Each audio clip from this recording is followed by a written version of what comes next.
바이러스와 언제 끝날지 모르는 전쟁을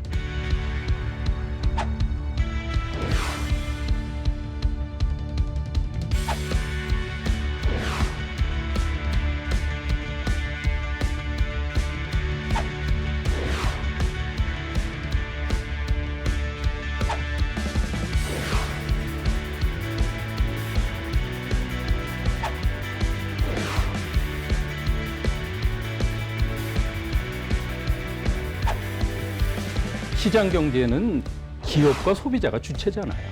정부가 해야 되는 이상적 역할은 훌륭한 심판이죠. 전문가한테 맡기면은 위험도 적어지고 나아지는 것이 아마 보일 텐데.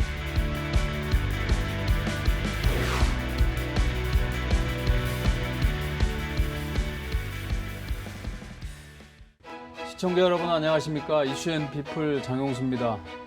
문재인 대통령은 지난 14일 한국판 뉴딜로 경제정책 기조를 대전환하면서 임기 후반 국정 동력을 살려나가기 위한 승부수를 띄웠습니다.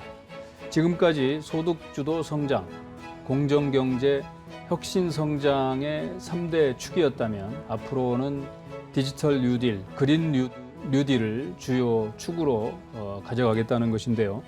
문재인 경제정책 2.0에 대한 의지가 아닐까 이렇게 해석이 되고 있습니다. 마침 이때 그 한국경제학회 정진욱 교수님을 모셨습니다. 교수님 어서 오십시오. 안녕하세요. 네, 반갑습니다. 반갑습니다. 네, 최근에 이제 차기 경제학회장으로 내정이 되셨죠? 네, 맞습니다. 네, 정식 활동은 언제부터 들어가시나요? 내년 2월부터입니다. 내년 현재는 한국경제학회 수석부회장으로 일하고 있고요. 네. 부회장. 내년 2월에 이제 차기 회장으로 네. 옮겨가게 됩니다. 한국경제학회 역사와 전통이 있는 학회이고 또 뭐 당연히 이 연구를 해오시는 경제학자들이 경제학 박사들이 이제 할 말하는 단체로 알고 있는데 네, 맞습니다. 예, 오늘 뭐 이 중차대한 시기에 놓여 있는 한국 경제 관련해서 좀 좋은 말씀 해주시기 바랍니다. 최선을 다하겠습니다. 네.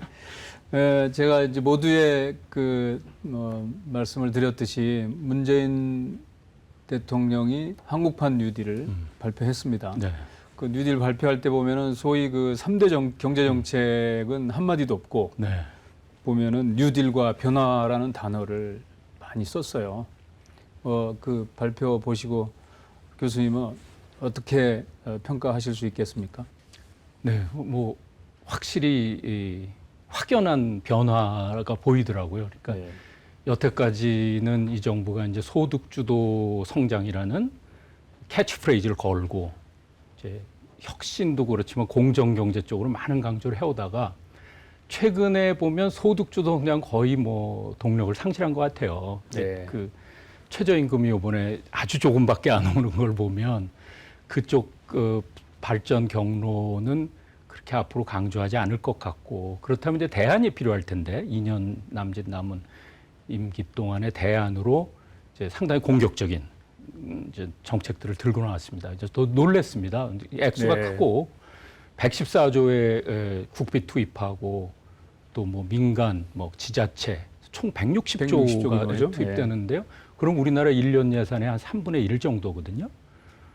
상당히 큰 액수가 투자되는데 이제 분야가 디지털, 그린 이 두 개의 핵심 용어를 썼는데 고용도 있지만 큰 그렇습니다. 축은 이제 그 안전망도 두 개죠. 있는데 예. 이제 크게 이제 공격적으로 나가는 거는 디지털 쪽과 그린 쪽인데 하여튼 그 10대 정책 과제에 제가 그 아직 자세한 내용은 완성되지 않은 것 같아요. 그래서 그 뭐 내용을 평하는 건 아직 이른 것 같은데 일반적으로 정부가 이렇게 160조라는 큰 돈을 들여가지고 정책을 할 때 발생할 수 있는 일반적 문제, 요거 두 개는 한번 꼭 좀 주의를 환기 드리고 싶은 것이 하나가 뭐냐면 시장 경제는 기업과 소비자가 주체잖아요. 예. 그러면 정부가 해야 되는 이상적 역할은 훌륭한 심판이죠. 아주 훌륭한 심판을 해야 되는데 지금 이런 식으로 정부가 돈을 쓰기 시작하면 이제 이 정부가 선수가 되는 거거든요. 이 시장에서 플레이어로 이제 역할을 하는 건데 그때 정부가 두 가지 잘못을 종종 저지르거든요. 우리나라에도 있지만 뭐 외국도 보면 첫째는 정부는 이윤 동기가 없지 않습니까? 기업이나 소비자는 자기 이득을 위해 가지고 최선을 다하는데 정부는 예산을 짜고 그거를 소진하기만 하면 되니까 네. 목숨 걸고 하진 않거든요. 그런 정부가 갖는 본질 때문에 조금 그 효율성이 떨어지는 경우가 많습니다. 그러니까 자기 생계가 걸려 있거나 아주 자기의 이윤이 걸려 있는 기업이나 소비자하고 같을 수는 없는 거죠. 그다음에 둘째는 이 정부라는 이 조직이 갖는 속성 중에 하나가 정치 논리가 항상 경제 논리를 압도하려고 그래요. 네. 경제 정책은 처음부터 끝까지 경제 논리로만 가야 되는데 정치적으로 이용을 하는 경우가 없지 않거든요. 요번 이 훌륭한 사업 계획도 잘 세웠고 액수도 많이 이제 투여가 되는데 정치 논리로 이 목적이 좀 왜곡되는 일은 제발 좀 없었으면 좋겠다. 그 두 가지는 꼭 말씀드리고 싶습니다. 어쨌든 그 중요한 두 가지 지적을 해주신 게 사실은 시장이 뭐 제대로 작동하도록 정부는 적당한 그렇죠. 역할을 좀 해야 되는데 그렇죠. 지금이 이제 아무리 코로나19라는 특수한 상황이라고 해도 정부가 진짜 뭐 책임지지 못할 그렇죠. 정책만 남발하고 너무 주도적으로 뭐 이럴 수도 있다라는 걸 지금 수 있다는 거죠. 네. 미리 이런 부분들은 정책 당국자들이 좀 귀담아 들을 필요가 있겠습니다. 좀 그래 주시기를 희망합니다. 이게 이제 뭐 코로나19 때문에 이런 한국판 뉴딜도 나왔다고 이제 다들 그렇게 이제 알고 있는데요. 이게 비단 국내뿐만이 아니라 이제 해외 국가들의 경제 정책과도 사실은 뭐 그 비교가 좀 돼야 되지 않을까 당연히, 싶은데 예. 그런 측면에서 보면 이런 그 비상 경제 대책 뭐 당연히 긍정적으로 보면 뭐 필요한 측면도 있지만 또 그 반대 시각도 있을 텐데 우리 그렇죠. 뭐 교수님이 보시기에는 어떤가요? 그러니까 일단 국제적으로 다 연계돼 있던 건 맞고요. 예. 굉장히 오랫동안 이 신자유주의가 세계 시장을 지배했던 거죠. 그러니까 규제 완화, 개방, 자유무역 그런 신자유주의의 그 물결이 금융위기가 자꾸 발생하면서 이제 퇴조가 된 거죠. 금융위기는 약간 그런 자유무역이나 국경 개방의 부작용이니까 그러면서 이제 신자유주의가 쇠퇴하면서 미국에서 정권 교체가 일어나고 국수주의적인 대통령이 등장하고 미국이 정책을 바꿉니다. 시장 개방 정책을 바꾸니까 그 영향은 또 다른 세계 모든 나라에 가는데 특히 우리 이웃인 일본은 그런 이제 기조의 변화에도 영향을 받았겠지만은 다소 이제 복합적인 이유가 있죠. 뭐 잘 아시겠지만 뭐 청구권 문제라거나 이런 게 겹치면서 사실 신자유주의적 환경에서는 상상할 수도 없는 수출입 규제, 그 수출 금지 조치를 하거든요.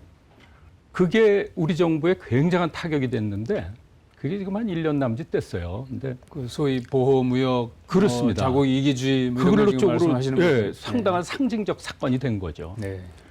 근데 그거를 우리나라 정부가 슬기롭게 극복을 했어요. 그게 사실 뭐 정부가 100% 잘한 건 아니겠죠. 근데 네. 소위 그 소부장, 소재, 부품, 장비 이 산업들을 국내에서 육성해 보자라는 아주 그 어떻게 생각하면은 모험적인 그런 이제 정책 목표를 세우고 정부가 많은 지원을 했는데 근 1년 만에 이게 성공을 했거든요. 그러니까 그런 자신감이 생긴 것 같아요. 정부에. 그래서 이번 뉴딜, 한국판 뉴딜이라고 이름을 확정한 것 같은데 여기를 보면 그런 자신감이 묻어납니다. 그러니까 디지털 기술에서 우리가 이제 코로나 이후에 세계 시장을 주도하겠다. 뭐 이런 자신감이 조금 보이고 뭐 불가능하지 않을 것 같고요. 불가능하지 않을 것 같은데 하여튼 다시 말씀드리지만 옆길로 새지 않도록 정부가 충분히 주의만 한다면 뭐 그런 이제 국제 정세 변화에 잘 대응하는 선제적인 정책이 될 수 있다고 봅니다. 네. 이 교수님이 일본과의 그런 갈등 마찰을 잘 극복하셨다고 그랬는데 이제 칭찬을 해주셨는데 네. 물론 뭐 당연히 잘하는 건 잘했다 그러고 물론입니다. 예. 또 뭐 못하는 건 못했다고 뭐 해야 되겠습니다만은 물론 그리고 이제 한국판 뉴딜은 뭐 이제 앞으로 뭐 네. 진행이 되는 결과를 봐야 되겠죠. 물론입니다. 이제 물론입니다. 예. 그런 점에서 아직 평가하는 데 시간이 필요하지만 네. 일본과의 그런 마찰을 극복하는 거 보면 네. 뭐 정부가 또 뭐 해내. 잘한 부분도 분명히 있네요. 잘한 부분도 있죠. 예. 근데 분명한 차이는 하나 있어요. 네. 소재 부품 장비는 그 제품들의 확보에 목숨이 걸린 기업들이 있었기 때문에 네. 된 거죠. 근데 지금 사실 조금 제가 이제 아직 정책이 시작되지도 않는데 부정적인 얘기를 하기 싫어서 조금 말을 아꼈습니다만은 지금 이제 디지털 뉴딜, 그린 뉴딜은 조금 우려스러운 면도 있습니다. 사실. 네. 디지털 뉴딜이라고 해놓고 인력 양성에다가 굉장한 강조점을 두고 있거든요.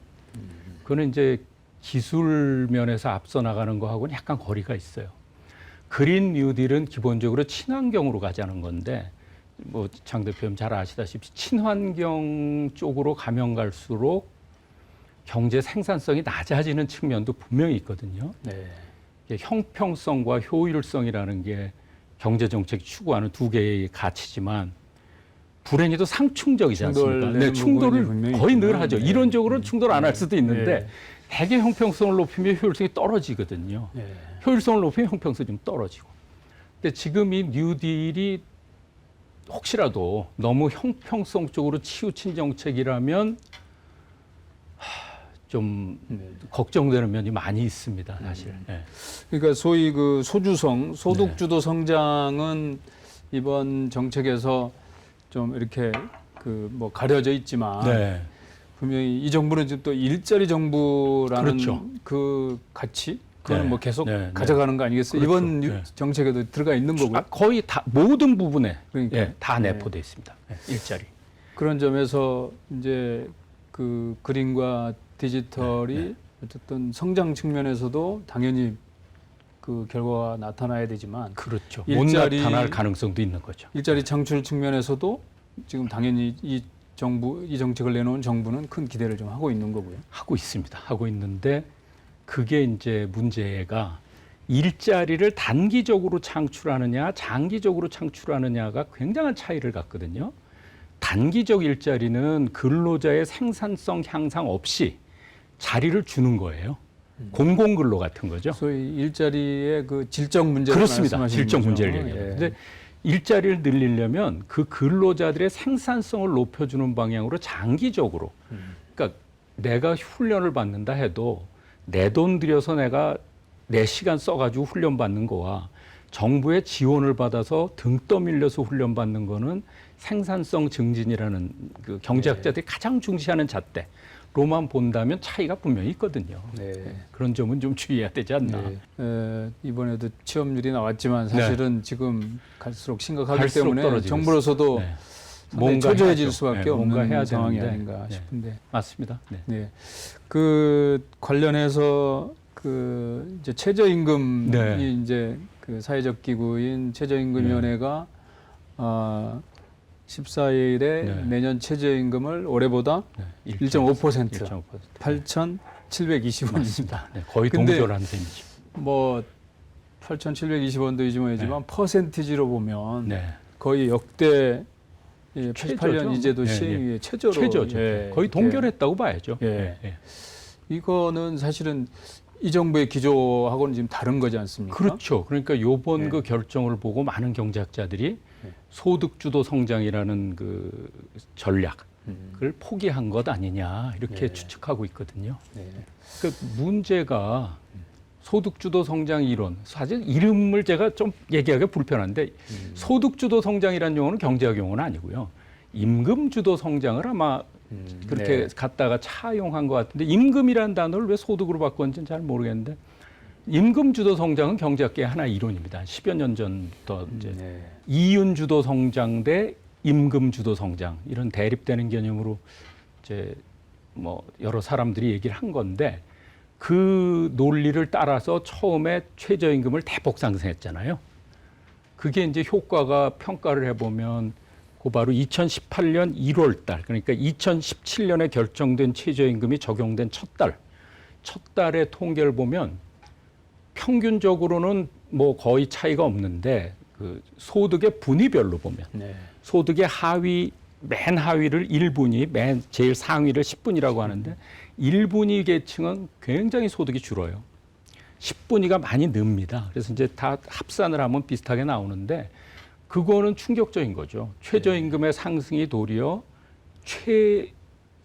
극빈 계층에 네. 더 피해를 줬다는 의미가 되니까 물론 이제 그 후에 시간이 흐르면서 조금씩 달라지기는 하지만 정부로서는 그거를 계속 밀고 나가기는 어려웠지 않을까. 그러니까요. 네, 그런 생각이 이번에 들어요. 네. 이런 코로나19라는 그 미중의 상황에서 자연스럽게 네, 네. 진짜 정책을 바꾼 거 아닌가? 그렇습니다. 어떻게 이런, 생각하면 예. 이제 해봐서 안 됐으니까 후퇴한다. 그거는 후퇴 안 하는 것보다는 훨씬 낫죠. 예, 제 생각이 그렇습니다. 그러니까 자영업자도 살려야 되고 그렇죠. 아까 말씀하셨지만은 그 소득 1분위 네, 계층이 네. 결국은 더 피해를 그럼요. 입었고 네. 그리고 이 부동산 정책을 안 여쭤볼 수가 없습니다. 이 뭐 벌써 23번째 네. 근데 뭐 정부야 그런 횟수에 대해서 상당히 부담스러워하지만 그렇죠. 어쨌든 뭐 크든 작든 그렇죠. 23번째 정책이 나왔고 나왔죠. 이제 최근에 세금 정책이기 때문에 또 공급 정책이 또 뭐 논의되고 네, 있어서 곧 24번째도 나올 것 같은데 그렇죠. 예. 이번 세금 정책에 대한 저항들이 큰 것 같습니다. 맞습니다. 교수님 어떻게 보셨어요? 그러니까 이제 아까 장 대표님 말씀하신 소득주도 성장 쪽, 최저임금 인상 쪽은 해보고 아니니까 물러섰는데 부동산 정책은 해봤는데 반대 효과가 나니까 물러나지 않고 더하는 게 반복되고 있거든요. 네. 그 이유가 저는 근본적으로 부동산 정책의 목표가 이중적이기 때문이라고 봐요. 지금 정부가 가장 표면에 세우는 부동산 정책의 이 목적은 부동산 가격 안정입니다. 그러나 실제로는 그 배후에 불로소득을 차단하겠다는 또 하나의 목표가 있어요. 그러니까 가격을 안정시키고 부동산으로 돈 번 사람들의 돈을 빼앗겠다. 이 두 가지의 정책 목표를 동시에 달성하려고 하니까 어려움이 있는 거죠. 지금 순서를 잘못 잡은 것 같아요. 그러니까 선후 관계가 분명히 있어요. 부동산 가격을 일단 안정시키고 나면 불로소득은 자동적으로 차단이 되거든요. 네. 근데 불로소득부터 차단시키려고 하면 가격은 오르게 돼 있어요. 안정이 안 됩니다. 근데 지금 정부가 정책 목표를 이 순위를 순서를 바꿨다 바꾼 것으로 저는 봐요. 그러니까 그 이유가 이제 뭐냐면 이게 부동산이라는 게 다른 재화와 약간 다른 성격이 있는 것이 다른 물 같은 거는 가격이 올랐다 내려도 큰 문제가 없는데 부동산은 올라갔던 가격이 정착력, 하드 랜딩을 하게 되면 경제에 더 심한 충격이 오거든요. 오를 때보다. 네. 그럼 일본의 90년대 자산 폭락 네. 그런 사건을 보면 우리가 그 길로는 가면 안 되거든요. 그러면 일방성이라는 거죠. 올랐다 하면 절대로 못 내려와요. 그러면은 오르는 거를 무슨 수를 써든지 막고 나서 불로소득을 해결해야 되는데 일단 불로소득을 다 뺏겠다 그러니까 정책이 자꾸 꼬이는 거죠. 말하자면 발이 꼬여가지고 넘어지게 되는 그런 현상이 일어난 것 같아요. 결국은 가격을 낮추는 거는 딱 두 가지 방법밖에 없습니다. 경제학적으로. 공급을 늘리는 거와 수요를 줄이는 거죠. 네. 근데 공급을 늘리는 게 더 나으냐 수요를 줄이는 게 더 나으냐 이거는 뭐 경제학자 100명한테 물어보면 100명이다. 수요 축소는 시장이 위축되니까 그건 경제에도 악영향을 미친다. 공급을 늘려라. 이건 뭐 아무도 이의를 달 그렇죠. 이의를 달지 아니죠. 않을 네. 것 같아요. 근데 이 정부가 이제 공급을 확대하는데 실패했어요. 실패를 했고 계속해서 공급이 부족하니까 오는 거죠. 수요를 줄이는 데는 성공을 합니다. 정부가. 대출을 금지하니까 수요가 줄어들고요. 취득세를 올려도 수요가 줄어들죠. 네. 그렇게 되니까 시장에서 단기적으로 가격 안정 현상이 일어나요. 근데 조금 지나면 이게 못 견디고 다시 올라가는 거죠. 그 단기적 안정 기간의 길이도 점점 줄어들고 있어요. 지금 그러니까요. 6.17 쇼텀으로 그럼요. 지금, 예. 6.17 조치가 있은다면은 그 일주일도 안 가서 다시 올랐거든요. 예. 이런 상황에서는 대통령도 그걸 지시를 하신 것 같은데 공급 확대밖에는 방안이 없는데 공급에 대해서도 조금 오해가 있어요. 공급이라는 것이 그러니까 경제학에서는 생산과 공급을 구분합니다. 생산은 이 재고만 늘리는 방향으로 갈 수도 있기 때문에 생산이 는다고 해서 공급이 늘 늘어나진 않습니다. 근데 지금 공급 얘기하니까 뭐 신도시 얘기하는데 절대 물량만 그렇죠. 생산 물량을 늘리겠다는 거죠. 지금 필요한 건 그게 아니거든요. 그러니까 종합해서 말씀드리면 이거예요. 부동산 시장의 공급을 늘리는 방법이 세 가지입니다. 제 생각에 제일 하책은 신도시 건설입니다. 시간도 오래 걸리고 비용도 많이 들고 수요자들이 원하는 위치에 집을 주지 못해요. 그러니까 이건 생산은 늘릴 수 있는데 공급에 크게 영향을 못 줍니다. 중기와 장소가 중요하다는 그럼요. 말씀이시죠? 부동산은 장소가 중요하고 지금 부동산 가격 상승은 초단기적 현상이기 때문에 신도시 지어가지고 완성될 때까지 기다릴 수가 없어요. 두 번째 중책은 재건축을 장려하는 거예요. 지금 수요자들이 제일 원하는 것은 강남의 아파트거든요. 근데 강남이 땅이 좁으니까 지금 아파트를 또 지을 수가 없죠. 뭐 그린벨트 해제 얘기도 나오는데 그것도 똑같죠. 신도시 개발 이상으로 시간이 걸립니다. 근데 지금 강남의 재건축은 대상은 많은데 허가가 안 나서 못하는 데가 많아요. 재건축 규제를 풀고 재건축을 장려하면 이제 하이라이즈가 올라가겠죠. 강남의 높은 우리가 용적률 완화도 그렇습니다. 포함하시는 용적률 거죠? 완화 네. 포함해서 실제로 많은 대도시에서 우리가 보는 뭐가 있으면 동경의 롯본기 힐스라거나 뭐 미국의 센트럴 파크 근처에 있는 그런 하이라이즈들 뭐 홍콩이나 싱가포르 이런 것들이 쓰겠죠. 그렇게 되면 공급이 늘어나는 거죠. 그것도 중책이에요. 근데 그것도 시간이 걸리니까. 지금 공급을 확대하는 가장 좋은 정책, 상책은 양도소득세를 없애는 겁니다. 양도소득세를 없애고 보유세는 상대적으로 올려야 되겠죠. 세원의 균형을 맞추려면 양도소득세를 철폐하는 대신 보유세를 올려야 될 텐데 그렇다면 생산 없이도 매물이 나올 거거든요. 그러니까 공급을 늘리는 가장 빠른 방법. 그리고 그렇게 늘어난 공급은 소비자들이 원하는 곳에서 나올 가능성이 커요. 왜냐하면 소비자들이 원하는 곳에 나가야 그 매물이 비싸게 팔리니까.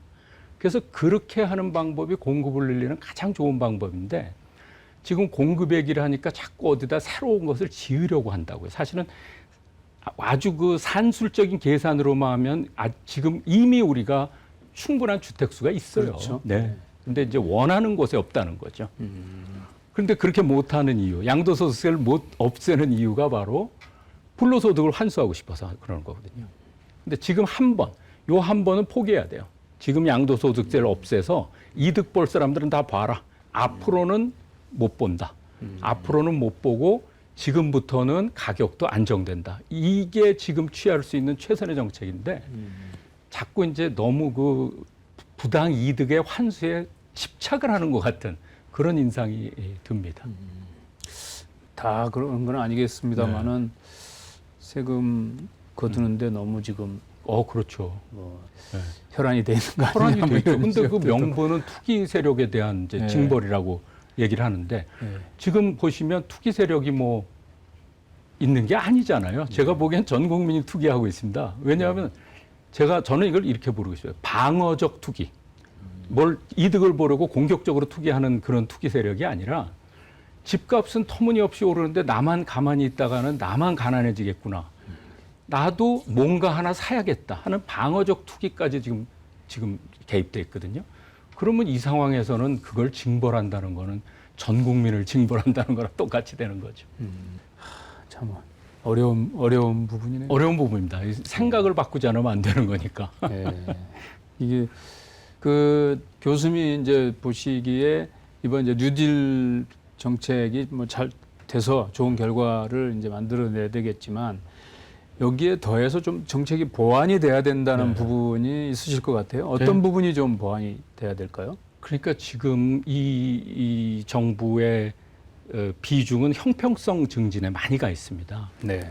근데 우리나라가 지금 우리 경제가 형평성 증진을 위해서 효율성을 떨어뜨릴 수 있는 수준이냐. 이거는 주관적 판단이기 때문에 사람마다 다를 텐데요. 제가 보기에는 우리나라에서 우리 사회의 거의 모든 부문에서 지금 생산성이 과거보다 많이 떨어져 있습니다. 통계로도 나옵니다. 계속 내려가고 있고 그 문제를 해결하는 것이 사실은 가장 시급한 거죠. 이거는 네. 눈에 보이지 않아서 부동산처럼 눈에 보이지 않으니까들 관심도가 덜한 것 같은데 지금 생산성이 올라가지 않고는 다시 경제가 상승세로 가기는 어렵거든요. 그런 쪽에 좀 신경을 써주셨으면 하는 게 제 바람입니다.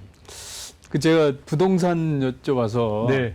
증권 쪽도 좀 여쭤봐야 네, 될 네. 것 같은데 주식 투자나 하세요? 저는 안 합니다. 안 하시니까?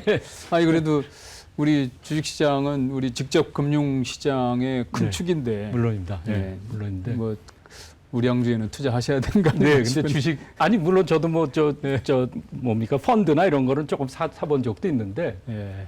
다른 이유 아무것도 없습니다. 선친께서 주식과 정치는 하지 말라 그러셔서 안 하고 있습니다. 그러셨군요. 유지를 받으셔가지고. 네. 예. 근데 지금 아시다시피 올해 코로나19 국면에서 소위 동학개미 운동이라는 얘기처럼 네. 개인이 주도해온 장세. 물론 이제 뭐 미국 증시도 코로나 상황과는 달리 그 하락세를 보이고 있는데 네. 디커플링이 되고 네. 있죠. 네. 우리 지금 주식시장이 이렇게 가는 거에 대해서 이렇게 학자로서 어떻게 보시는 거예요? 저는 참 굉장히 바람직하게 보는데요. 그렇습니까? 그게 네. 우리 내수의 힘이거든요. 네. 그러니까 기관 투자자나 외국인 투자자들이 우리나라 주식시장을 주무르는 시대가 원래는 그렇게 해왔잖아요. 그렇죠. 네. 언젠간 끝나야 되죠. 네. 그래서 일반 국민이 그 정도의 힘을 보였다는 건 전 굉장히 고무적이고 네. 지금 부동산 문제하고도 연결되지 않습니까? 주식시장이. 부동산 가격 폭등이 100% 금융현상이라고 보는 경제학자도 있어요. 네.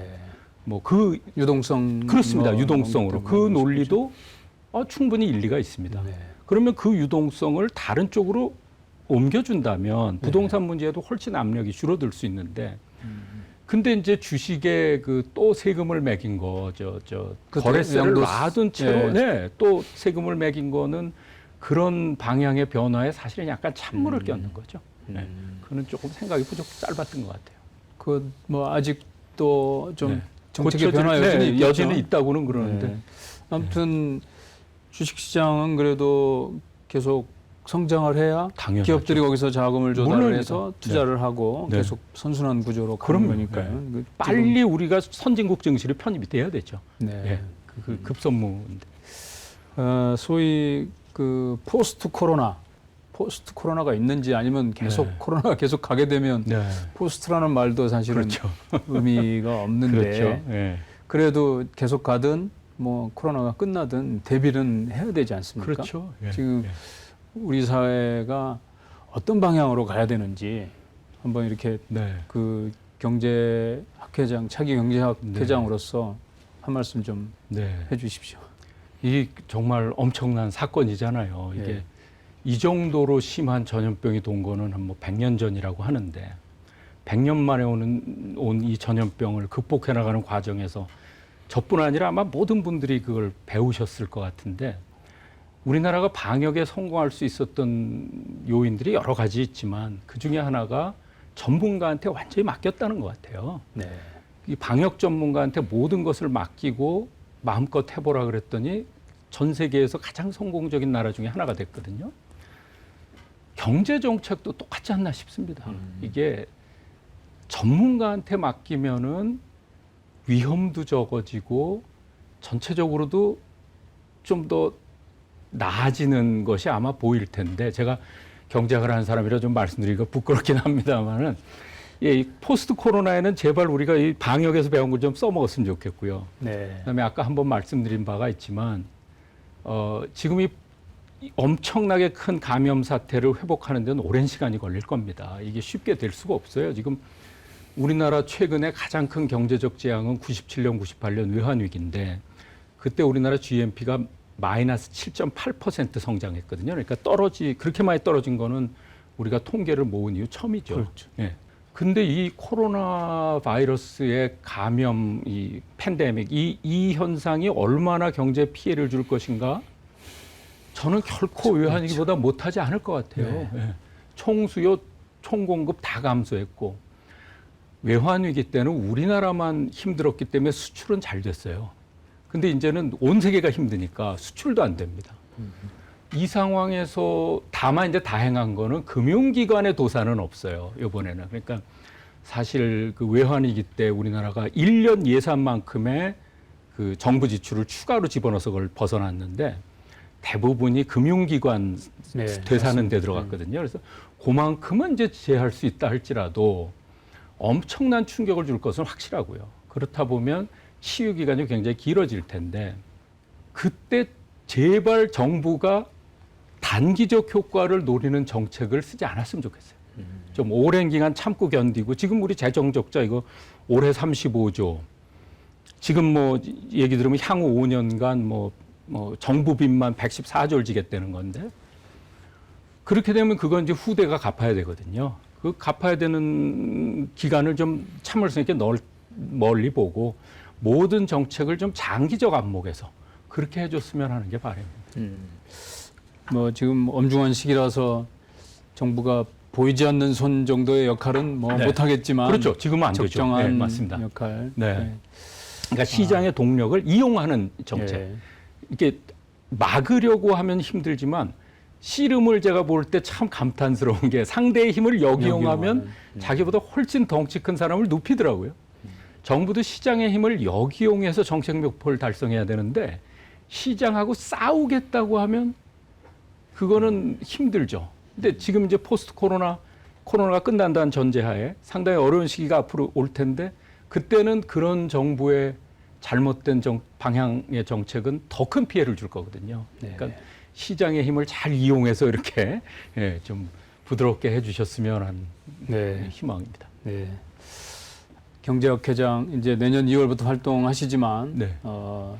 정말 그간에 이제 쌓으신 내공에다가 또 우리 경제학자들의 그 뭐 길을 받아가지고 네. 지금 일가를 해주셨는데 하여튼 우리 정부 정책에 좀 투영이 됐으면 좋은 의견으로 투영이 됐으면 하는 바람이고요. 네. 그 미디어 대담에서 네. 읽었지만 윈스턴 처칠이 네. 지금 뭐 좋은 위기를 잘 뭐 돌파해라 뭐 이런 얘기 표현을 썼다고 그러더라고요. 네, 네, 네. 근데 지금 코로나19가 네. 좋은 위기가 네. 기회가 돼서 이렇게 되도록. 되어갈 수 그럼요. 있는 네.